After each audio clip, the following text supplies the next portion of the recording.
Friends first అయితే Instagram reel చూడండి, తర్వాత దీనికి వచ్చిన ఫన్నీ కామెంట్స్ చదువుదాం. रुको जरा सबर करो.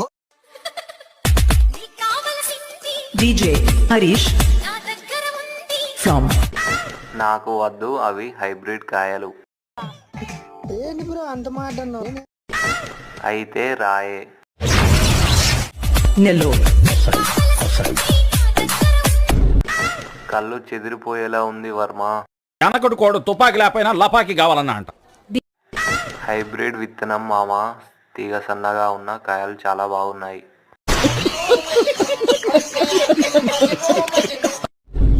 ఏముందని చూస్తున్నావు అక్కడ? ఏం లేదు అక్కడ, స్క్రోల్ చేయి. ఏమీ లేకుంటే దీనికి చేసావు రీల్, మూసుకొని సరిగ్గా చెయ్యి వీడియోస్. మన ఛానల్లో ఎవరైనా కొత్త వాళ్ళు ఉంటే లైక్ చేసి సబ్స్క్రైబ్ చేయండి.